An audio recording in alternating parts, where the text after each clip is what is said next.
बिस्मिल्लाहिर्रहमानिर्रहीम। अस्सलामु अलैकुम।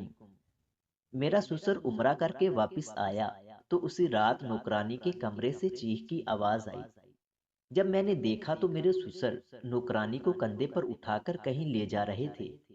मेरे पूछने पर कहने लगे कि इस पर जादू हो गया है, इसलिए इसे मिज़ार पर छोड़ने जा रहा हूँ। फिर जब दूसरी नौकरानी रखी तो ससुर ने उसके साथ भी यही किया। फिर तीसरे के साथ भी यही किया। ये सब देखकर मुझे शदीद हैरत हुई थी। इस राज से पर्दा उठाने के लिए जब चौथी नौकरानी रखी तो मैंने उसे अपने कमरे में सुला दिया और खुद नौकरानी के कमरे में सो गई। लेकिन अगले ही पल मेरे होश उड़ गए जब मेरे ससुर मेरी शादी मेरे अब्बू जी के जानने वालों में हुई थी, जिस पर मेरे अब्बू बहुत खुश थे। लेकिन जब से अम्मा जी वहां से आई थी, परेशान थी। जब मैंने उनसे पूछा तो बात बदल गई। फिर मेरे जोर देने पर बोली, तुम जा रही हो इसीलिए परेशान हूँ। बेटियां जब ससुराल जाने लगती हैं तो माओ को फिक्र लाहक हो जाती है कि वहां जाकर ये कैसे रहेंगी, क्या करेंगी, ससुराल के माहौल में इनका दिल भी लगेगा या नहीं। बस मुझे भी तेरी फिक्र है, तू वहां हम सब के बगैर कैसे रहेगी। उन्होंने मसनूई मुस्कुराहट चेहरे पर सजाकर कहा और मैंने उनकी बात पर असबात में सर हिला दिया और किचन में चली गई। मुझे लगा कि जैसे हर माँ अपनी बेटी की रुखसती पर उदास हो जाती है, वैसे ही मेरी अम्मा भी उदास हैं और मेरे जाने की वजह से परेशान हैं। बेटियां तो बहुत मासूम होती हैं, जरा सी बात पर परेशान हो जाती हैं और वो माँ ही होती है जो इनकी परेशानी समझ सकती है, इनके दुख को वक्त से पहले सोचने लगती है। दुआएं मांगती नहीं थकती कि बेटी खुश रहे, मगर कभी कभी दुआएं कबूल देर से होती हैं। पहले आजमाइशें शुरू हो जाती हैं। शादी के दिन जैसे जैसे करीब आ रहे थे, मेरी अम्मा की परेशानी बढ़ती जा रही थी और मैं उन्हें यूं देखकर खुद भी परेशान हो चुकी थी। बहुत बार मैंने उनसे कहा कि वो फिक्र ना किया करे, मैं सब संभाल लूंगी, मगर उनकी परेशानी बरकरार ही रही। मैं भी चुप हो गई क्योंकि बहन भाइयों ने भी यही कहा कि वो मेरे जाने की वजह से दुखी हैं। एक दिन मैं चाय बनाने के लिए किचन में गई तो सोचा कि क्यों ना बाजी और अम्मी के लिए भी चाय बना दूं। इसके बाद पता नहीं कब मौका मिले, फिर मैं उनसे पूछने का सोचते उनके कमरे की तरफ गई और अभी दस्तक देने को हाथ दरवाजे की सिम्मत गया ही था कि अंदर से अम्मा जी के रोने की आवाज पर हाथ हवा में ही ठहर गया। उनके रोने को महसूस करके मैंने हैंडल पर हाथ रखा ताकि अंदर जाकर पूछ सकूं कि वो क्यों रो रही हैं। मुझसे उनका रोना बर्दाश्त नहीं हो रहा था। भला माँ रोए तो बेटी बर्दाश्त कर सकेगी? हरगिज नहीं, मैं भी नहीं कर सकती थी। मगर दरवाजा खुलने से पहले ही मेरी समाज से मेरा नाम टकराया तो रुक गई। मैं खामोशी से उनकी बातें सुनने लगी। अम्मी जी की बातें सुनते ही मेरे चेहरे की हवाइयां उड़ गईं और मुझे अपने कदमों पर खड़े रहना मुहाल लग रहा था। समझ नहीं आ रहा था कि वापस कमरे में जाऊं या अंदर जाकर सवाल करूं। मगर नहीं, मैं कैसे सवाल कर सकती थी? मैं तो बेटी थी और बेटियां तो चुप ही रहती हैं, उन्हें इज्जत जो संभालनी होती है। मैं मरे कदमों चलती वापस कमरे में बंद हो गई। मेरी शादी में अब सिर्फ 2 दिन ही रहते थे और वो 2 दिन भी पर लगाकर गुजर गए। उन 2 दिनों में मेरा खामोश रहना और कमरे में बंद रहना सबने महसूस किया था। कई दफा उन सब ने मुझसे पूछा कि वजह क्या है, लेकिन मैंने हर बार टाल दिया कि यूं ही दूर जाने पर उदास हूं। तो वो भी मान गए। आखिर मैं रुखसत होकर एक नए घर में चली गई, ये जाने बगैर कि वहां कितनी सजाएं और आजमाइशें मेरे रास्ते में आएंगी। उस घर में मुझे क्या क्या बर्दाश्त करना पड़ेगा। मैं उस घर में गई थी जहां मेरे शोहर के अलावा सास और ससुर ही थे। सारा दिन मेरा बोर ही गुजरता और मैं इस खामोश माहौल से तंग आ चुकी थी। ऊपर से सास का हर वक्त अपने कमरे में रहना मुझे सख्त गुस्सा दिलाता था। एक सुबह शोहर और ससुर के जाने के बाद मैं सास के कमरे में गई। दरवाजा खुला था। मैंने अंदर झांका तो सामने बेड पर मेरी सास कोई किताब पढ़ रही थी। मैंने मुंह के जाविये बिगाड़े और अंदर दाखिल हुई। सुने अम्मी जी, मैंने 2 कदम की दूरी पर खड़े होते हुए कहा तो उन्होंने नजर उठाकर मुझे यूं देखा जैसे मैंने आकर गलती की हो। बोलो क्या बात है? उनके सवाल से ज्यादा उनके लहजे पर मैं भूल ही गई कि बात क्या करनी थी। कुछ नहीं कहते मैं तेजी से बाहर चली आई। वहां सब बहुत अजीब थे। तीनों ही अपने काम से काम रखते। और उनकी बातें, उनकी सोच बहुत अजीब थी। कुछ ही दिन गुजरे थे जब एक रोज अचानक सास की वफात हो गई। मेरे पैरों के नीचे से जैसे किसी ने जमीन निकाल ली हो। एक दिन पहले ही मैंने उन्हें ठीक देखा था और यूं अचानक मुझे समझ न आया। मगर ये भी सच है कि मौत तो अचानक ही होती है, इतनी अचानक कि समझने का मौका ही नहीं मिलता। और शायद सास की मौत भी इतनी अचानक होने पर मैं कई दिन खामोश रही कि ये कैसे हुआ। मैं पूरी तरह उलझ चुकी थी। मुझे कुछ भी समझ नहीं आ रहा था कि कैसे वो मर गई। ना ही उसकी तबीयत खराब थी, क्योंकि वो बिल्कुल ठीक थी। मेरी सोचें और सवाल खत्म ही नहीं हो रहे थे। मैं बहुत उलझ गई थी। सास के मरने के बाद सुसन ने खुद को कमरे तक महदूद कर लिया था और वो 2 लम्हों के लिए भी बाहर नहीं निकलते थे। समझ नहीं आ रहा था उन्हें बाहर कैसे लाएं। मैं और मेरा शोहर बहुत परेशान थे कि किस तरह इन्हें इस दुख से निकाले। वो अपनी बीवी से बहुत मोहब्बत करते थे, इसीलिए इतने गमगीन रहने लगे थे। एक बात बहुत अजीब थी, घर की कोई भी मुलाजमा अब उनके कमरे की सफाई करने नहीं जाती थी। जब भी उनसे सफाई का कहा जाता तो कोई ना कोई बहाना करके टाल देती। मैं इस बात पर बहुत परेशान थी। हर बार मुझे खुद कमरे की सफाई करनी पड़ती। एक रोज मेरी तबीयत खराब हो गई, जिसकी वजह से मैं उनके कमरे की सफाई ना कर सकी। मैंने मुलाजमा को बुलवाया और उसे कहा कि सफाई कर दो, जिस पर वो बहाना बनाकर चली गई। मैंने दूसरी मुलाजमा को बुलाया जो कि नई थी। उसे कहा कि सफाई कर दो, मैं तुम्हें ज्यादा पैसे दूंगी। तो वो राजी हो गई और सफाई करने चली गई। अभी उसे गए 5 मिनट भी नहीं हुए थे जब अचानक वो चिल्लाती हुई मेरे पास आई। उसे देखकर मैं हैरत से मुंह खोले रह गई, मगर उसकी बात पर जैसे मेरे पैरों से जमीन खिसक गई हो। वो रोते हुए काम छोड़कर अपने घर चली गई। मुझे अब अपने ससुर पर शक होने लगा। मैंने शोहर से बात की तो वो बोले कि शायद मुलाजमा को गलती लगी होगी। मैं चुप हो गई। कुछ दिन गुजरने के बाद शोहर ने उन्हें उम्रे पर जाने का कहा, मगर वो अकेले नहीं जाना चाहते थे। उनकी ख्वाहिश थी हम दोनों मियाँ बीवी भी उनके साथ जाएं। उनकी इस बात पर मैं राजी हो गई और शोहर भी, मगर शायद किस्मत में हमारा जाना नहीं लिखा था। तभी हमारे वीज़े में मुश्किलात आ गईं और इस तरह हमारा जाना कैंसिल हो गया। मेरे शोहर ने ससुर के जाने का इंतज़ाम कर दिया तो वो अकेले ही चले गए। उनके जाने के बाद तमाम मुलाजमीन के चेहरे पर अलग सी खुशी रक्स कर रही थी। मैं सोच में पड़ गई थी और फिर बातों बातों के दौरान एक मुलाजमा से वजह पूछी तो उसका जवाब सुनकर मेरी आंखें फटी की फटी रह गईं। वो मुलाजमा अपनी बात की संगीनी समझते ही जल्दी से वहां से चली गई। मैंने इसकी बात को नजरअंदाज किया और अपने कामों में लग गई। यूं वक्त गुजरता रहा और मेरे ससुर उम्रा करके वापस आ गए। हम सब बहुत खुश थे। घर में सबकी दावत थी। पूरा खानदान इकट्ठा हुआ था। सारा दिन इसी में गुजरा। रात को थक कर सबने अपने कमरों का रुख किया। अगले दिन शोहर किसी काम से शहर से बाहर गए थे। मैं अपना काम खत्म करती कमरे में चली गई। इन सब के दौरान मैंने एक बार फिर मुलाजमीन के चेहरे पर पहली सी परेशानी देखी थी, जिसकी मुझे समझ नहीं आई। न जाने वो इतना परेशान क्यों थे ससुर की मौजूदगी में। मैं यही सोचती रही और सो गई। 3 से 4 घंटे मेरे नींद में गुजरे और शाम गई उठी। मैंने अपने लिए और ससुर के लिए खाना बनवा लिया। उनका खाना उनके कमरे में ही दिया और अपना लेकर कमरे में चली गई। रात मुझे नींद नहीं आ रही थी, इसलिए मैंने किताब उठाकर पढ़नी शुरू की। फिर कुछ ही देर बाद किताब रखकर लेट गई और सोने की कोशिश करने लगी। न जाने नींद कब मेहरबान हुई और मैं सो गई। अभी आधी ही रात गुजरी थी जब अचानक ही पीछे मुलाजमीन के क्वार्टर से चिल्लाने की आवाजें आने लगी। मैं एकदम से उठी, दुपट्टा लिया और बाहर भागी। पता नहीं क्या हुआ। मैं यही सोचती भाग रही थी जब पीछे की तरफ जाते मेरे कदम रुक गए। सामने का मंजर देखकर यूं लगा जैसे मैं जेरे ख्वाब हूं। आंखें बंद करके खोली, मगर मंजर वही था, बस अब जरा करीब आ गया था। सुसर अपने कंधों पर मुलाजमा को उठाकर बाहर जा रहे थे। इस उम्र में इन्हें ये सब करते देखकर मुझे खासी हैरत ने घेर लिया था।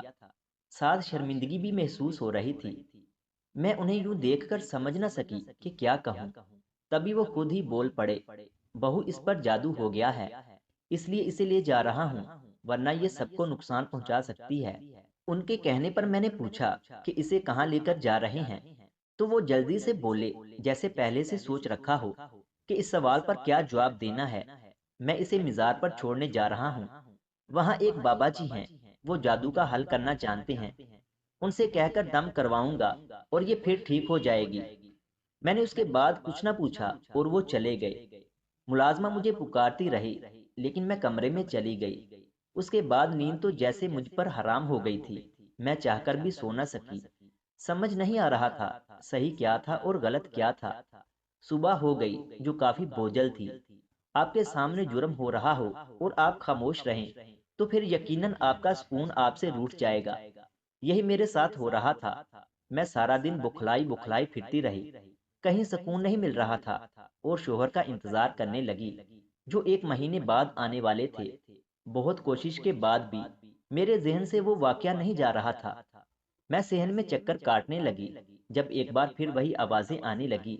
मैं भागकर पीछे गई तो सामने कल रात वाला मंजर देखकर सांस सूख गया। आज फिर सुसर कंधे पर मुलाजमा को डाले ले जा रहे थे। मेरे पूछने पर दोबारा यही बताया कि इस पर जादू हो गया है, मिज़ार पर छोड़ने जा रहा हूँ। मैं आज फिर पत्थर की मूरत बनी खड़ी रही, और सुसर मुलाजमा को लिए चले गए। अब मुझे सुसर पर शक होने लगा था। मैंने तीसरी मुलाजमा को रोका और उसके गले में तावीज़ डाल दिया। वो बिल्कुल ठीक थी, मगर फिर रात होते ही सुसर उसे भी ले गए। मेरे शक पर जैसे मोहर लग गई हो। मुझे सुसर से खौफ भी महसूस हो रहा था, और मैं अब सोच में पड़ चुकी थी कि कैसे सुसर के सच का पता लगाऊं, क्योंकि रोज रोज मेरे सुसर का यूं मुलाजमा को ले जाना अजीब था। वो उन्हें लेकर कहाँ जाते थे, क्या करते थे उनके साथ कि वो दोबारा मुझे नजर नहीं आती थी। कहीं वो उनके साथ कुछ गलत नहीं करते। इससे आगे मुझसे सोचा नहीं गया। मैंने शोहर को कॉल की और जल्द वापस आने का कहा, जिस पर वो गुस्सा करने लगा कि काम ज्यादा है, मैं जल्दी कैसे आ जाऊं। मैंने कॉल काट दी। अब मुझे अकेले ही सब करना था, जो भी सोचना था अकेले सोचना था। मैं खामोश बैठी न जाने कितनी देर से यही सोच रही थी। जब चौथी मुलाजमा मेरे पास आई, मैंने उसे साथ मिलाने का फैसला किया और उसे सब समझाया। पहले तो वो मना करती रही, मगर मेरी मिन्नत करने पर राजी हो गई। मैंने उसे कमरे में भेजा और खुद भी साथ ही चली गई। रात 9 बजे उसे वही छुपा दिया और खुद उसकी जगह लेट गई। कुछ ही देर बाद सुसर आ गया, जिसे देखते मेरे रोंगटे खड़े हो गए। मगर मैंने लब सी लिए, क्योंकि आज इस खेल से पर्दा उठाने का वक्त था। वो मुझे उठाए बाहर की जानब जा रहे थे, और मैं खामोश रही। मैंने शोर नहीं किया। गेट पार करके मैंने पीछे देखा। घर का गेट अब दूर होता जा रहा था। मैंने पूरे रास्ते रास्ता ज़हन नशीन किया। मुझे वापस भी लौटना था, मगर मैं आगे होने वाले वाक़ये से अनजान थी। काफ़ी देर गुजरने के बाद सुसर मुझे एक घर में ले गया, जहाँ बहुत रोशनी थी। मैंने आंखें बंद कर ली, क्योंकि बाहर अंधेरा था। यूं अचानक रोशनी होने पर मेरी आंखें बंद हो गई थीं। मैं आंखें बंद किए हुए थी, जब मेरे कानों से किसी अजनबी की बातें टकराई, जिसे सुनकर मुझे मालूम हुआ दिल बंद कैसे होता है। मैंने जबत से काम लिया, बहुत मुश्किल से अपनी चीखों का गला घूंटा। मुझे समझ नहीं आ रहा था कोई ऐसा कैसे कर सकता है। मेरा दिल बार बार कह रहा था मैं इनसे पूछूं क्यों कर रहे हैं ये सब, मगर मैं ये नहीं कर सकती थी, क्योंकि मुझे किसी पर भरोसा नहीं था। क्या पता मेरी हकीकत जानकर वो लोग मेरे साथ क्या करते। कुछ ही देर में एक लड़का सुसर के करीब आया और मुझे पकड़ लिया। मेरे चेहरे पर बाल थे, जिसकी वजह से मेरी शिनाख्त छुपी हुई थी। वो मुझे बेहोश समझकर बेड पर लिटाकर चला गया। उसके जाते ही मैंने उठकर गहरा सांस लिया और वहां से फरार होने का सोचने लगी। उस शख्स की बातों के मुताबिक मेरे पास सिर्फ 2 घंटे थे, क्योंकि 2 घंटों पर वो अपना काम करने वाले थे। मैंने खिड़की खोली तो वो खुलती चली गई। बाहर देखा तो कोई नहीं था। मैं वहां से बिना कदमों की आहट से निकली और भागने लग गई। कुछ ही दूर जाकर रिक्शा करवाया और अपने बाबा के घर का एड्रेस दिया। पूरे रास्ते मेरा दिल कांपता रहा। बार बार मैं पीछे देख रही थी कि कहीं से कोई आ तो नहीं रहा। अजीब खौफ दिल को हसार में ले चुका था। घर पहुंचते ही चौकीदार से किराया लेकर उसे दिया और अंदर भागी। अब्बा जी, अम्मा जी। मैंने अंदर दाखिल होते ही उन्हें पुकारना शुरू किया। मेरी बहनें, भाई और माँ बाप नीचे आ गए। मुझे बिखरी हालत में देखकर परेशानी से मेरे पास आए। क्या हुआ है तुम्हें? इतना सांस क्यों फूला हुआ है? मेरे भाई ने मेरा चेहरा छूते परेशानी से पूछा। तुम ठीक तो हो ना? ससुराल में सब ठीक तो है ना? छोटे भाई ने भी पूछा तो मैं उनके गले लगती रो दी, जिस पर वो वाकई परेशान हो गए। अब्बा जी मेरे पास आए। उन्होंने मेरा हाथ पकड़कर मुझे सोफे पर बिठाया और पूछने लगे, क्या हुआ है बेटी, किसी ने कुछ कहा है? मैंने उन्हें सब बताने का सोचा और फिर बताने लगी कि मेरे ससुर हर रात एक मुलाजमा को उठाकर ले जाते हैं। मेरे कहते ही सब हैरत से मुझे देखने लगे, जैसे मेरी बात की समझ ना आई हो। ये क्या कह रही हो तुम? वो नौकरानी को कहाँ ले जाते हैं और क्यों ऐसा करते हैं? मेरी बहन ने पूछा तो मैं सब बताती चली गई। मुझे उन पर शक हुआ तो खुद एक मुलाजमा की जगह लेट गई। मेरी बात काटकर बाई गुस्से से बोले, तुम्हारा दिमाग खराब है, तुम खुद क्यों लेटी थी वहां? अगर तुम्हें कुछ हो जाता तो, और हमें क्यों नहीं बताया? कुछ उनके चिल्लाने पर मैंने सर मजीद झुका लिया तो अब्बा जी ने उसे खामोश रहने का इशारा किया और मुझे बोलने का कहा। मैं उसकी जगह लेटी तो ससुर अंधेरा होने की वजह से मुझे ले गया। काफी दूर वो एक घर में मुझे ले गए। वहां कुछ आदमी मौजूद थे जो किसी काम की बात कर रहे थे। अब्बा जी मेरी सांस रुकने लगी थी वहां। मैं बहुत मुश्किल से बचकर आई हूँ। मैंने रोते हुए कहा, मैं कैसे उन्हें वो बताती जो वहां सुनकर आई थी। मेरी जुबान मेरा साथ नहीं दे रही थी। इल्फाज जैसे खत्म हो गए थे। तभी मुझे बहन अपने साथ अपने कमरे में ले गई। मैं वही उसके साथ लेट गई जब अचानक मेरे जहन में अब्बा और अम्मा की बातें गर्दिश करने लगीं। तुम ये ना करो, अपनी बेटी की शादी उन लोगों में ना करो, वो अच्छे लोग नहीं हैं। अम्मा अब्बा के सामने बैठी बोल रही थीं। अरे नेक बख्त, तुझे क्या पता कौन अच्छा है और कौन बुरा है? तूने कौन सा दुनिया देखी है? मैं अपनी बेटी का भला सोचता हूँ। वो लोग इतने अमीर हैं और आजकल दौलत देखी जाती है, अच्छाई बुराई नहीं। अब्बा ने सख्ती से कहा, तुम अच्छा नहीं कर रहे। अम्मा एक बार फिर सिसकी। मेरी बेटी राज करेगी, कुछ नहीं होगा। अगर वो चार बातें उनकी बर्दाश्त कर लेगी, कुछ हो नहीं जाएगा। अब्बा फिर उसी लहजे में बोले। मेरी आंखें नम हो गईं। कैसे कोई बाप ऐसा सोच सकता है जैसा मेरे अब्बा ने सोचा था? मुझे आज उनकी उन चंद बातों ने किस मुकाम पर ला खड़ा किया था। कभी कभी माँ बाप के ऐसे फैसले औलाद को वहां खड़ा कर देते हैं जहां न आगे जाने को रास्ता मिलता है, न पीछे मुड़ने को। काश उन्हें पता हो कि ये जरा जरा सी बातें ही उनकी औलाद का सुकून छीन लेती हैं। मैं सो न सकी। सुबह छोटी बहन ने पूछा, सोई क्यों नहीं? मैं खामोश रही। क्या बताती उसे कि मैं तो पिछले कई दिनों से रातें जागकर गुजार रही हूँ। उसी वक्त अम्मा नाश्ते के लिए बुलाने आ गईं। नाश्ता भी बराए नाम करती उठी, वापस अपने कमरे में जाने लगी।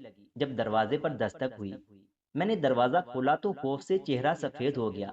सामने ससुर को खड़े देखकर, बेटा तुम यहाँ कब आई हो? वो फिक्र से पूछ रहे थे। मैंने उल्टे कदम लेना शुरू किए और बाई के पीछे छुप गई। बाई ये मुझे ले जाएंगे, मैंने उनके बाजू पर गिरफ्त मजबूत करते कहा। तो उन्होंने मुझे अपने हसार में लिया। तुम परेशान मत हो, हम हैं तुम्हारे पास। बाई ने मुझे तसल्ली दी। न जाने उस वक्त उनसे इतना खौफ क्यों महसूस हो रहा था। उस रात तो मैं वहां से आ गई। शायद इस वक्त अल्लाह की तरफ से हिम्मत मिली थी। अगर उस वक्त भी मैं यूं ही डरो खौफ का शिकार हो जाती तो कभी वहां से निकलकर अपने घर ना पहुंच पाती। मेरे भाई ने मुझे छोटी बहन के साथ कमरे में जाने को कहा तो मैं कमरे में चली गई, मगर वही दरवाजा बंद करके करीब ही बैठ गई ताकि सुन सकूं कि वो क्यों ये सब कर रहे थे। भाई ने उन्हें बैठने का कहा और दरवाजा बंद कर दिया और पूछने लगे कि क्यों आप मुलाजमा को लेकर जाते थे। मेरी बहन इसी वजह से डरी है। ससुर उनकी बात सुनकर बोले, जादू हो जाता है घर की मुलाजमों पर, इसीलिए ले जाता हूँ ताकि इलाज करवा सकूं। कितनी सफाई से उन्होंने झूठ बोला था। झूठ मत बोलें, हम सब जानते हैं, इसलिए सच बताएं। छोटे भाई ने सख्ती से कहा तो वो उठ खड़े हुए। तुम लोग मुझ पर इल्जाम लगा रहे हो। वो एकदम चिल्लाने लगे। तभी बाहर से पुलिस के आने की इत्तला मिली। इससे पहले वो भागते, पुलिस ने उन्हें गिरफ्तार कर लिया। ऑफिसर, इनसे तफ्तीश के दौरान रिकॉर्डिंग हमें बेचिएगा। हमें जानना है ये ऐसा क्यों और किस वजह से करते हैं। अब्बा जी ने कहा तो पुलिस वाले हामी भरते चले गए। अगले दिन एक पुलिस ऑफिसर घर आया और रिकॉर्डिंग दे गया। भाई ने उसे ऑन किया तो मैं खामोश होकर बैठ गई ताकि सब जान सकूं। मैं पिछले ही सालों से ये कारोबार कर रहा था जिसका इल्म मेरी बीवी को नहीं था। मैंने उससे सब छुपा रखा था। मैं नहीं चाहता था उसे पता चले, क्योंकि अगर उसे पता चल जाता तो वो मुझे रोकती और हो सकता था कि पुलिस के हवाले कर देती, इसलिए मैं चुप करके यह काम करता रहा। एक रोज मैं नहाने गया हुआ था जब मेरे साथी की कॉल आई। बार बार कॉल रिंग होने पर मेरी बीवी ने कॉल उठा ली, जिसके बाद दूसरी तरफ से दी जाने वाली इतला पर उसे मुझ पर शक हो गया था, क्योंकि मैं पहले एक मामूली सा मजदूर था। लेकिन फिर चंद दिनों में मैंने बहुत कुछ बना लिया था, अपना घर कारोबार भी सेट कर लिया, जिस पर इसके शक पर मोहर लगी। मगर वो खामोश रही। उसके बाद उसने मुझ पर नजर रखना शुरू की। यूं कुछ ही दिनों में उसे सब कुछ पता चल गया। उसने मुझे धमकी दी कि मैं ये सब छोड़ दूं, मगर मैं नहीं माना। मैंने जबरदस्ती उसे ड्रग्स देने शुरू किए, जिसके असर से वो पूरा दिन एक ही जगह बैठी रहती, मेरी हर बात मानती, वरना मैं उसे ड्रग्स के लिए तड़पाता। उसी दौरान मेरे बेटे की शादी हो गई और बहू घर आ गई। एक दिन मैंने उसे ड्रग्स नहीं दिए, जिस पर उसने मुझे धमकी दी कि अगर मैंने उसे ड्रग्स नहीं दिए तो वो सब कुछ बहू को बता देगी। मेरा बेटा भी इस सारे मामले से अनजान था। अगर उसे पता चल जाता तो वो मुझे गिरफ्तार करवा देता, इसलिए मैंने अपनी बीवी का गला दबाकर मार दिया। मेरे घर के मुलाजमीन भी मुझसे खौफजदा रहते थे, क्योंकि उन सबको मुझ पर शक था। मैंने पहले भी एक मुलाजमा को यूं ही गायब किया था। मेरी बीवी के मरने के बाद वो मुझसे और ज्यादा डर गए। फिर बेटे ने उम्रे पर चलने के लिए मुझे इसरार किया, मगर मेरे मना करने के बावजूद उसने सारे इंतजामात करवा दिए। मैंने उसके सामने यही कहा कि चला जाऊंगा, मगर जैसे ही वो मुझे छोड़कर एयरपोर्ट से निकला, मैं वहां से फरार हो गया और कॉलेज यूनिवर्सिटी से लड़कियां उठवाकर आगे भेजने लगा। पहले भी मेरा यही काम था, मगर कुछ अरसे से लड़कियों को अगवा करना मुश्किल हो गया था। तभी मैं अपनी मुलाजमा को ले जाता। सुसर की बात सुनकर मेरी रूह जैसे फना हुई हो। इंसान कैसे इंसानियत भूल जाते हैं, कैसे दूसरों की जिंदगी हराम कर देते हैं। क्या गुजरती होगी उन वालिदैन पर जिनकी बेटियां घर ना पहुंचती होंगी, जिनका अता पता ना लगवा सकते होंगे।